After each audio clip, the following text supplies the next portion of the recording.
ജൈനമ്മ കൊലക്കേസിൽ പ്രതി സെബാസ്റ്റ്യന്റെ പള്ളിപ്പുറത്തെ വീട്ടിൽ വീണ്ടും ക്രൈംബ്രാഞ്ച് പരിശോധന നടത്തുന്നു. ഗ്രൗണ്ട് പെനട്രേറ്റിംഗ് റഡാർ ഉപയോഗിച്ചുകൊണ്ടുള്ള പരിശോധനയാണ്. 2.5 ഏക്കർ പറമ്പിൽ സ്ത്രീകളുടെ ശരീരാവശിഷ്ടങ്ങൾ ഉണ്ടാകുമെന്ന നിഗമനത്തിലാണ് അന്വേഷണ സംഘം. ചേർത്തലയിലെ നിരവധി യുവതികളുടെ തിരോധാന കേസുകളിലും സെബാസ്റ്റ്യന്റെ പങ്ക് അന്വേഷണ സംഘം പരിശോധിക്കുന്നുണ്ട്. ഷൈജു ചേരുന്നു. ഷൈജു, എന്തൊക്കെയാണ് പോലീസിന്റെ നടപടികൾ?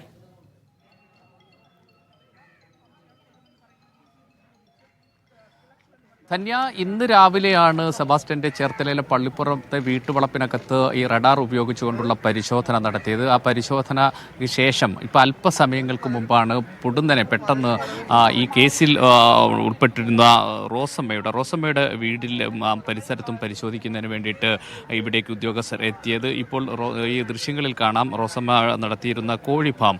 ആ ഫാമിനകത്ത് ഇപ്പോൾ ഈ റഡാർ ഉപയോഗിച്ചുള്ള ഒരു പരിശോധനയാണ് ഇപ്പോൾ പുരോഗമിച്ചുകൊണ്ടിരിക്കുന്നത്. ഈ പരിശോധനയിൽ ഏതെങ്കിലും തരത്തിൽ സംശയം തോന്നിയാൽ അവിടെ പൊളിച്ച് പരിശോധിക്കാനുള്ള സാധ്യതയുണ്ട്. അങ്ങനെയെങ്കിൽ റോസമ്മയുടെ പുരയിടവും ഈ റഡാർ ഉപയോഗിച്ച് പരിശോധിക്കാനുള്ള സാധ്യതയുണ്ട് എന്നാണ് നമുക്ക് മനസ്സിലാക്കാൻ കഴിയുന്നത്. ഏതായാലും ചേർത്തല പള്ളിപ്പുറത്തെ വീട്ടിലെ പരിശോധന ഏതാണ്ട് അവസാനിപ്പിച്ചതിന് ശേഷം ഇപ്പോൾ ഈ ചേർത്തലയ്ക്ക് സമീപമുള്ള ഈ റോസമ്മയുടെ വീട്ടിൽ ആണ് ഇപ്പോൾ പരിശോധന നടക്കുന്നത്. ഈ റോസമ്മയുടെ വീടിനോട് ചേർന്നുള്ള കോഴി ഫാം അതിനകത്താണ് ഇപ്പോൾ ഈ അന്വേഷണ സംഘ ഉദ്യോഗസ്ഥരും ഈ റഡാർ സംവിധാനങ്ങളുടെ ബന്ധപ്പെട്ട ഉദ്യോഗസ്ഥരും ഒക്കെ ഉള്ളത്. അവർ ഈ റഡാർ ഉപയോഗിച്ചുകൊണ്ടുള്ള ഒരു പരിശോധന ഇപ്പോൾ അതിനകത്ത് പുരോഗമിച്ചുകൊണ്ടിരിക്കുകയാണ്. ഏതെങ്കിലും തരത്തിൽ ഈ പരിശോധനയിൽ സംശയം തോന്നുന്ന സ്ഥലം ഐഡന്റിഫൈ ചെയ്താൽ അവിടെ തുറന്ന് പരിശോധിക്കാനായിരിക്കും അവർ ശ്രമിക്കുക. അതിനു വേണ്ടിയിട്ടുള്ള ഒരു ശ്രമമാണ് ഇപ്പോൾ നടക്കുന്നത്. അല്പസമയങ്ങൾക്ക് മുമ്പാണ് ഈ റോസമ്മയുടെ വീട്ടിലേക്ക് ഈ അന്വേഷണ സംഘം ഈ സാങ്കേതിക ഉപകരണങ്ങളുമായി എത്തിച്ചേർന്നത്.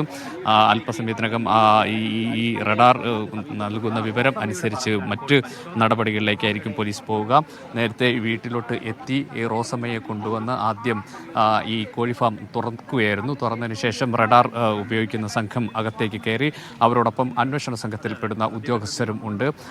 അവർ അതിനകത്ത് റഡാർ വെച്ച് ഇതിൻ്റെ തറ പരിശോധിക്കും. ഏതെങ്കിലും തരത്തിൽ ശരീരാവശിഷ്ടങ്ങൾ കുഴിച്ചിട്ടുണ്ടോ എന്ന് റഡാർ സൂചന നൽകും. അങ്ങനെ സൂചന നൽകുകയാണെങ്കിൽ അത് തുറന്ന് പരിശോധിക്കും എന്നാണ്. കാരണം നേരത്തെ, അതായത് ഇവിടേക്ക് വരുന്നതിന് മുമ്പ് ഈ ഷൈജുലേക്ക് വരാം. അവിടെ യുവതികളുടെ തിരോധാനത്തിലുള്ള അന്വേഷണം നടന്നുകൊണ്ടിരിക്കുകയാണ്. റഡാർ ഉപയോഗിച്ചുള്ള തെരച്ചിലാണ് നടക്കുന്നത്. 2.5 ഏക്കർ സ്ഥലത്താണ് കൂടുതൽ മൃതദേഹഭാഗങ്ങൾ ഉണ്ടാകാമെന്ന നിഗമനത്തിൽ പോലീസിന്റെ തെരച്ചിൽ നടന്നുകൊണ്ടിരിക്കുന്നത്. നേരത്തെയും മനുഷ്യാസ്ഥിയോട് സാമ്യമുള്ള വസ്തുക്കൾ കണ്ടെത്തിയിരുന്നു. അതിന്റെ DNA പരിശോധന ഉൾപ്പെടെയുള്ള കാര്യങ്ങൾ നടന്നുകൊണ്ടിരിക്കുകയാണ്. ഈ സെബാസ്റ്റ്യന്റെ ഭാര്യയെ ചോദ്യം ചെയ്തിട്ടുണ്ട്. നിർണായകമായിട്ടുള്ള ചോദ്യം ചെയ്യലാണ് നടന്നിരിക്കുന്നത്. അതിൽ നിന്ന് എന്തൊക്കെ വിവരങ്ങൾ ലഭിച്ചു എന്നതിൽ കൂടുതൽ വ്യക്തത വരുത്തേണ്ടതുണ്ട്. എന്തായാലും തെരച്ചിൽ പോലീസ് ഊർജിതമായി നടത്തിക്കൊണ്ടിരിക്കുന്നു എന്നുള്ളതാണ്. അത്രയും സ്ഥലത്ത് ഏതൊക്കെ ഭാഗങ്ങളിലാണ് എന്നുള്ളതിനെ കുറിച്ച് ധാരണയില്ല. കുളം ഉൾപ്പെടെ വറ്റിച്ചുള്ള പരിശോധന നടത്തിയിരുന്നു. പക്ഷേ എന്തൊക്കെ കാര്യങ്ങളാണ്, വസ്ത്രം ഉൾപ്പെടെ കണ്ടെത്തിയിട്ടുണ്ട് എന്നൊക്കെയാണ് നമുക്ക് ലഭിച്ചിരിക്കുന്ന വിവരങ്ങൾ. കൂടുതൽ തെളിവുകൾ